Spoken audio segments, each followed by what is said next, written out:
आज के इस वीडियो में हम how to stop overthinking के बारे में डिस्कस करेंगे। थिंकिंग हमें जीनियस बनाती है। तो अब यहाँ पर सवाल ये उठता है कि हम ओवर थिंकिंग को क्यों स्टॉप करें। थिंकिंग बेसिकली दो तरह की होती है, एक हायर ऑर्डर थिंकिंग है और दूसरी लोअर ऑर्डर थिंकिंग है। हायर ऑर्डर थिंकिंग जहाँ पर हम एक ग्रेट पर्पस, एक विज़न और एक गोल के बारे में सोचते हैं, जिससे हमारे ब्रेन के सेल्स हायर फ्रीक्वेंसी पर वाइब्रेट होते हैं और हम जीनियस बनते हैं। और उसके बरखिलाफ़ अगरचे हमारी सोच निचले सतह की सोच है, ज़मीनी सतह की सोच है, तो वहाँ पर हम जीनियस नहीं बनते, बल्कि हमारी एक पर्सनालिटी निचले सतह की पर्सनालिटी बन के रह जाती है। तो यहाँ पर यह बात समझ में आती है कि थिंकिंग प्रॉब्लम नहीं है, बल्कि हम किस तरह की थिंकिंग करते हैं वो प्रॉब्लम है। हमारी थिंकिंग हायर ऑर्डर थिंकिंग है या हमारी थिंकिंग लोअर ऑर्डर थिंकिंग है। अगरचे हम बात ओवर थिंकिंग की करें तो ओवर थिंकिंग में जिस प्रॉब्लम पर हम थिंक कर रहे हैं, अगरचे उसका रिज़ल्ट हम नहीं निकाल पा रहे हैं किसी ना किसी वजह से, तो day in and day out अगरचे हम थिंकिंग करते रहते हैं उस प्रॉब्लम पर, उस सिचुएशन पर, और हम रिज़ल्ट नहीं निकाल पा रहे हैं, तो अल्टीमेटली हम स्ट्रेस, डिप्रेशन, एंग्जाइटी जैसे इमोशनली चैलेंजिंग फेस में हम चले जाते हैं। और ये ओवर थिंकिंग हमारी ज़िंदगी के पास्ट, प्रेजेंट, फ्यूचर किसी से भी हो सकता है। अगरचे ओवर थिंकिंग हमारे पास्ट के ताल्लुक़ से हो तो इस तरह के सवालात हम जनरली पूछते हैं और उसके जवाब हमें नहीं मिलते। जैसे मेरे साथ ऐसा क्यों हुआ, या फिर मेरे साथ ही क्यों हुआ। ये पास्ट का ये ऐसे सवालात हैं जनरली जिसके जवाब हमें नहीं मिलते और हम ओवर थिंकिंग करने लगते हैं। तो ओवर थिंकिंग हम प्रेजेंट के बारे में भी करते हैं, जैसे कि मैं इस सिचुएशन से कैसे बाहर निकल सकता हूँ। अगरचे इस सवाल का जवाब हमें खोजने नहीं आ रहा है, हमारे पास इसका सलूशन नहीं है और हम कंटिन्यूसली सोचते जा रहे हैं, तो भी हम ओवर थिंकिंग में चले जाते हैं। और इसी तरह से फ्यूचर के ताल्लुक़ से भी हम ओवर थिंक करते हैं। जैसे कि अगरचे हमारे पास्ट में या प्रेजेंट में कुछ हमारे साथ कुछ बुरा हुआ, कुछ हमारा लॉस हुआ, या कुछ ना कुछ हमारे साथ नेगेटिव हुआ, और हम थिंक कर रहे हैं कंटिन्यूसली कि मैं क्या करूं जिससे मेरे फ्यूचर में उस तरह से ना हो जैसा मेरे पास्ट में हुआ है। तो इस तरह से हम फ्यूचर के ताल्लुक़ से भी ओवर थिंक करते हैं। तो दूसरा सवाल भी इस तरह से पैदा होता है कि मैं क्या करूं जिससे मेरी ज़िंदगी आज जैसी है उससे बेहतर हो जाए। तो कंटिन्यूसली हम सोचते हैं, अगरचे प्रॉपर थिंकिंग मेथड अप्लाई ना करें हम और हमारे पास प्रॉपर इन्फॉर्मेशन ना हो, तो हम इससे भी ओवर थिंकिंग के डोमेन में चले जाते हैं।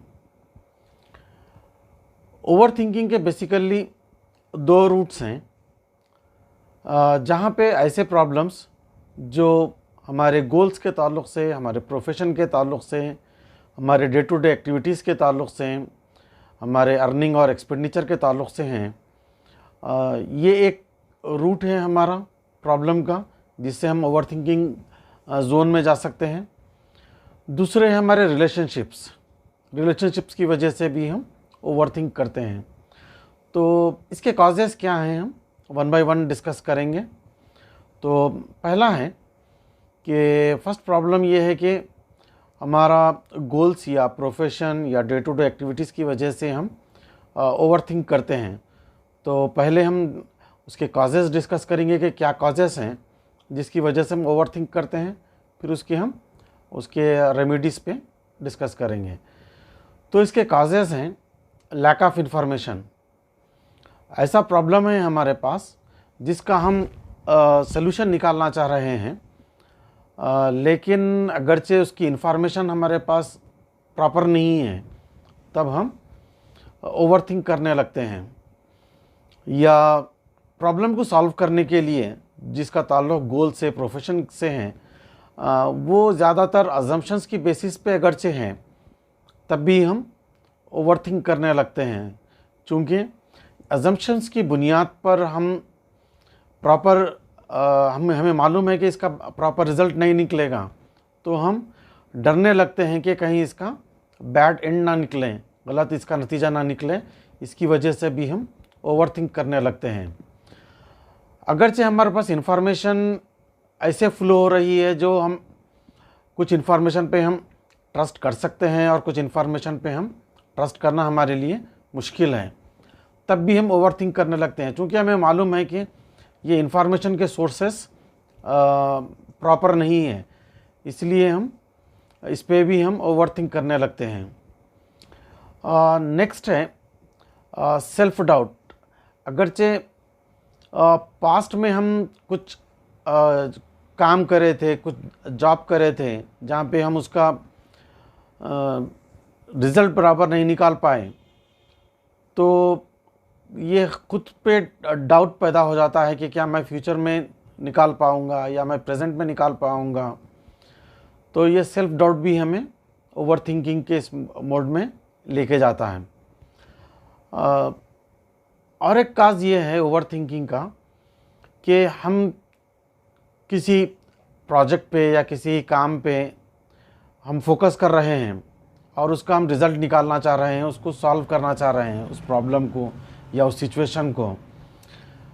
हम तमाम हमारे जितने भी नॉलेज है, जितने भी हमारे स्किल्स हैं और जितने भी हमारा ग्रुप है, आप उसको मास्टरमाइंड ग्रुप बोलिए या अपने रिलेशनशिप्स बोलिए,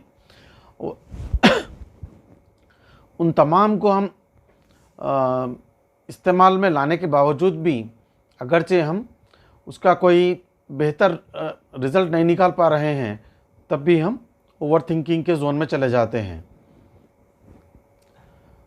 अब इन तमाम कॉजेज़ के क्या रेमेडीज़ हो सकते हैं, हम उसको डिस्कस करेंगे। उसके बाद प्रॉब्लम्स के सेकंड रूट को डिस्कस करेंगे हम। तो पहला था हमारे पास जो हमें ओवरथिंकिंग में ले जाता था, वो है लैक ऑफ इन्फॉर्मेशन। तो इसका आंसर सिंपल है, हमारे पास अगर से इन्फॉर्मेशन कम है जिसकी वजह से हम ओवरथिंकिंग कर रहे हैं, तो हमें किसी न किसी सोर्सेज से हमें प्रॉपर इन्फॉर्मेशन इकट्ठी करने चाहिए ताकि हम प्रॉपर थिंकिंग कर सकें और उसका राइट डिसीजन हम ले सकें और हम ओवरथिंकिंग से बाहर आ सकें।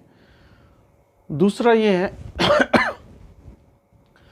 जो अजम्पशंस की बुनियाद पे हम थिंकिंग करते हैं, तब भी हम ओवरथिंक करने लगते हैं। तो इसका रेमेडी ये है कि आप अजम्पशंस की बेसिस पे ना करें, बल्कि फैक्ट्स की बुनियाद पे हम अगरचे हम थिंक करने लगते हैं, तो हमें कॉन्फिडेंस पैदा होता है और हम ओवरथिंकिंग से बच जाते हैं और डर हम में से निकल जाता है। नेक्स्ट जो पॉइंट है, जो कॉज है ओवरथिंकिंग का, वो है फ्लो ऑफ इंफॉर्मेशन जो अनट्रस्टेड सोर्सेज से और ट्रस्टेड सोर्सेज से, मिक्स्ड सोर्सेज से जो आ रही है। तो हम ज़्यादा से ज़्यादा कोशिश करें कि हम ऐसे सोर्सेज के इंफॉर्मेशन को इवाल्वेट करें जो ट्रस्टेड हों, ताकि हमारा कॉन्फिडेंस बिल्डअप हो और हम ओवरथिंकिंग से बच सकें। सेल्फ डाउट की बात अगरचे हम कर रहे हैं, तो यहाँ पे जो स्किल्स हमारे पास नहीं हैं उसको हम मास्टरमाइंड ग्रुप डेवलप करें हमारा, और कॉन्फिडेंस पैदा करें कि हम उस प्रोजेक्ट को, उस काम को, उस प्रॉब्लम को कैसे सॉल्व कर सकते हैं, और ख़ुद में बिलीफ पैदा करें ताकि हम ओवरथिंकिंग से बच सकें। लास्ट पॉइंट जो था इसका काजेस का, कि जहाँ पे हम हेल्पलेस फील करते हैं कि तमाम हमारे नॉलेज और स्किल्स तमाम को हम अप्लाई करे बाद भी अगरचे हम उसका कोई रिज़ल्ट नहीं निकाल पा रहे हैं, तो ऐसी सूरत में जब हम हेल्पलेस हो जाते हैं और हम ओवरथिंक करने लगते हैं कि मैं ऐसी सिचुएशन में क्या करूं, कि इस प्रॉब्लम को मैं कैसे सॉल्व करूं। तो इसका आंसर ये है कि फेथ रखें गॉड पे, खुदा पर, और ख़ुद को टाइम दें, पेशेंस रखें। हर प्रॉब्लम का सलूशन निकलता है, तो इस प्रॉब्लम का भी सलूशन निकल जाएगा। तो ये फर्स्ट रूट का प्रॉब्लम था, जो हम इसके काजेज़ डिस्कस किए और हम इसके रेमेडीज़ भी डिस्कस किए। दूसरा जो प्रॉब्लम है वो ये है कि रिलेशनशिप की बेसिस पे है, जहाँ पर हम इमोशनली पेनफुल हो जाते हैं। जैसा कि अगरचे कोई हमें हर्ट करता है तो हम ओवरथिंक करने लगते हैं कि ये मुझे ऐसा क्यों बोलें, ये मेरे साथ ऐसा क्यों बिहेव करते हैं। इस तरह के जब हमारे पास सवालात आते हैं और इन सवालात के कोई जवाब हमारे पास नहीं होता, तब भी हम ओवरथिंक करने लगते हैं। तो ये जो इमोशनली हर्ट होते हैं हम, इसके दो इसके नुकात हो सकते हैं, 2 पॉइंट्स हो सकते हैं इसके। फर्स्ट पॉइंट ये है कि यहाँ पे जनरली अगरचे कोई हमारे रिलेटिव्स या हमारे कोई फ्रेंड्स हमारे कोई लाइटर मोड में या ह्यूमरस वे में अगरचे कोई कमेंट पास कर दिए, अगरचे हम ओवर सेंसिटिव हैं तो हम उसको फील कर लेते हैं, हालांकि वो बात फील करने की नहीं होती। यही बात उन्होंने जो हमसे कही है वो किसी और से भी कहते हैं, तो वो शायद इस बात को बुरा नहीं मानते, लेकिन हम चूँकि ओवर सेंसिटिव रहने की वजह से हम इसका बुरा मान लेते हैं। या फिर हमारा ईगो है, जो हम ईगो की वजह से भी हम हर छोटी छोटी बात को हम बुरा मान लेते हैं।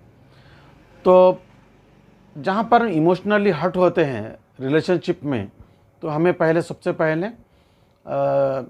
ये मालूम करना है कि ये प्रॉब्लम वाकई क्या ये जेन्युइन प्रॉब्लम है, क्या हम एक सेंसिटिव का जो रेंज होता है सेंसिटिवनेस का, उस रेंज के बाहर हम काम कर रहे हैं।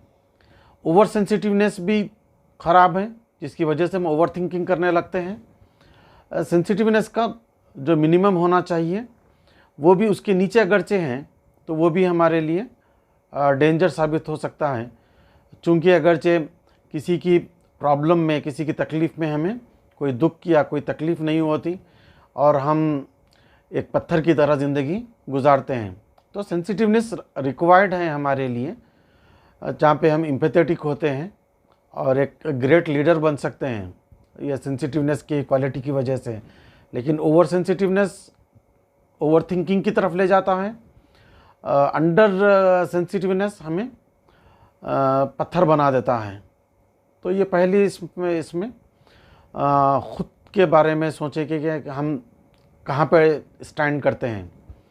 दूसरा, दूसरे पॉइंट में अगरचे वाकई किसी ने हमें इमोशनली हर्ट किया है, तो इसका सिंपल और एक ही आंसर है, वो ये कि आप उनके सामने जाएं, बैठें और बात करें और अपना स्टेटस क्लियर करें कि इस तरह की कम्युनिकेशन मुझे क़तई पसंद नहीं है। अगरचे आप मेरे रिलेशन में या दोस्ती में आप रहना चाहते हैं, तो मैं इस तरह की गुफ्तगू को क़तई बर्दाश्त नहीं करूँगा। तो आप क्लियरली ये मैसेज दे सकते हैं। तो इस तरह से आप ओवर थिंकिंग से बच सकते हैं। इसका और एक पॉइंट है कॉजेस का। फर्स्ट पॉइंट में हम जहाँ पे डिस्कस करें कि हमारे ऐसे प्रॉब्लम्स जहाँ पे हमें गोल्स वगैरह की तरफ से हमें ओवर थिंकिंग होती है। दूसरा, हमारे रिलेशनशिप में जहाँ पे हम इमोशनली हर्ट होते हैं। तीसरा है कि मिक्स्ड इमोशंस की वजह से भी हम ओवर थिंकिंग करते हैं। ये मिक्स्ड इमोशंस सिर्फ़ और सिर्फ गोल्स की वजह से भी हो सकता है। ऐसे प्रॉब्लम्स जो गोल्स की वजह से रेज हुए हैं, उसकी वजह से भी हम मिक्स्ड इमोशंस में जाते हैं। या रिलेशनशिप की वजह से भी हम मिक्स्ड इमोशंस में जाते हैं, या इनके कॉम्बिनेशन भी हो सकता है। गोल्स और रिलेशनशिप, इन दोनों का कॉम्बिनेशन भी हो सकता है, जिसकी वजह से हम मिक्स्ड इमोशंस में जाते हैं। तो जब हम मिक्स्ड इमोशंस में जाते हैं और अगरचे हम इमोशनली थिंक करने लगते हैं तो हम ओवर थिंकिंग करने लगते हैं। तो हमें चाहिए कि ओवर थिंकिंग से बचने के लिए हम जो भी इमोशन से हम गुज़र रहे हैं उस इमोशंस को क्लियरली समझें, उसको डिफ़ाइन करें और हर इमोशन को अलग अलग करके हम समझने की कोशिश करें और हर इमोशन को हम सेपरेटली डील करें, ताकि हम ओवर थिंकिंग जैसे प्रॉब्लम से बच सकें। ये मिक्स्ड इमोशंस में हमारे एंगर है, सैडनेस है, लव है, इस तरह के कॉम्बिनेशन हो सकता है ये मिक्स्ड इमोशंस में। तो ये तमाम चीज़ें अगरचे हमें मिल जाती हैं और हम उसको ओवर थिंक करने लगते हैं, तो इसको सेपरेट करके सोचें ताकि हम ओवर थिंकिंग से बच सकें। तो ये ओवर थिंकिंग के बारे में हम सोचें, आज डिस्कस किए इसके बारे में। ये ओवर थिंकिंग से हमें बचना चाहिए, तो चूँकि ये हमारी पोटेंट एनर्जी ये हमारी कंज्यूम करती है। तो हमारी एनर्जी को सेव करने के लिए और हमारे टाइम और एनर्जी को फ्रूटफुल बनाने के लिए और अच्छे एक पॉजिटिव जगह पे हम उसको इस्तेमाल करने के लिए, इफ़ेक्टिवली और एफिशिएंटली ज़िंदगी गुजारने के लिए हमें ओवर थिंकिंग से बचने की ज़रूरत है। तो will stop here. Thank you very much. Take care.